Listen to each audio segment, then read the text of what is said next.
ตู้สแกนเลยเนาะขึ้นไบรท์จะไปหน้ารถฟอร์ดนะครับรถฟอร์ดอยู่ขึ้นมานะดึงขึ้นมาแล้วรถปิดตรงนี้ข้างล่างมีทางรถขึ้นรถลงเบิ่งตามสภาพกันฝนตกแดดมันมีไฟดึงจะได้ไปเอารถบานแล้วมาดึงนะรถปิด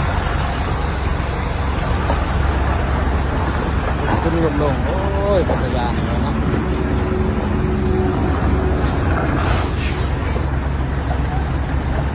ไม่ได้เนาะบ้านเมืองเข้าตัวแก่ได้ก็ได้เนาะ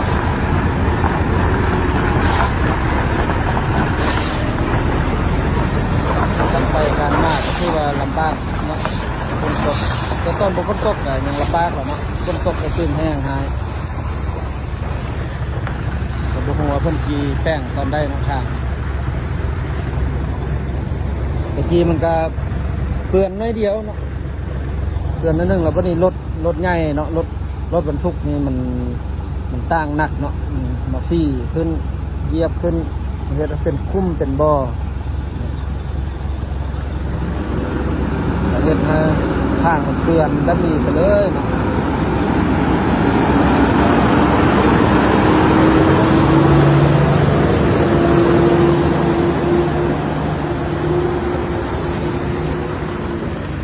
รถไทยรถแฉลวนี่เนาะเกี่ยมดึงรถเฮาอยู่ลุ่มปูนเบิ่งรถคันนี้สิดื้อขึ้น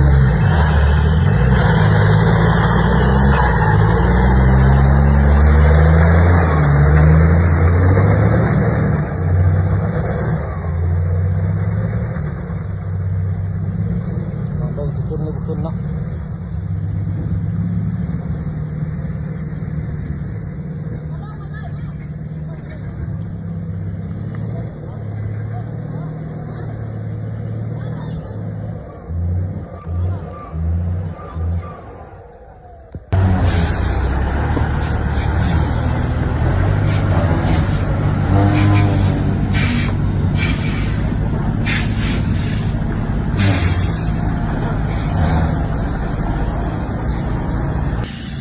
เนาะเมืองน่านเนี่ย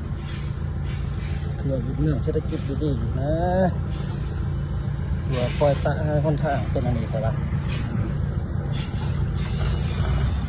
ปวดเต้นติดนิดข้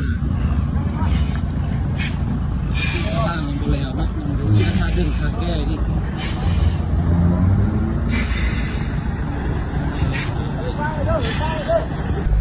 แล้วรถไทยดึงเอาโอ้อันตราย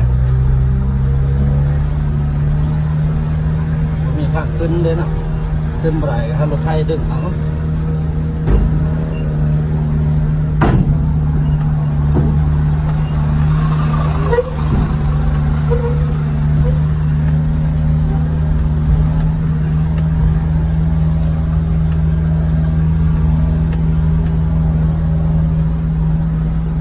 รถไทยบ่ดึงบ่ขึ้นแน่นอนนะรถ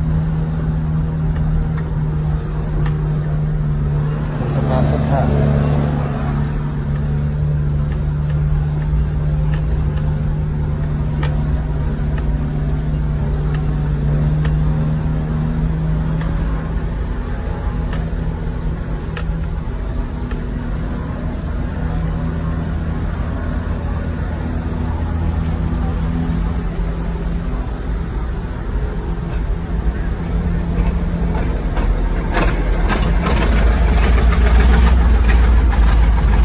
ติดแค่ไป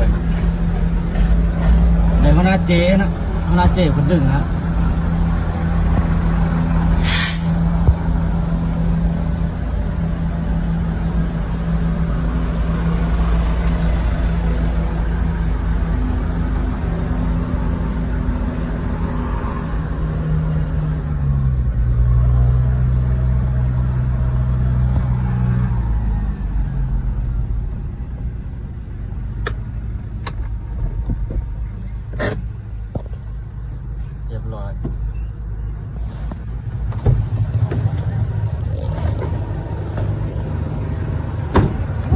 ก็จะขึ้นมันง่าย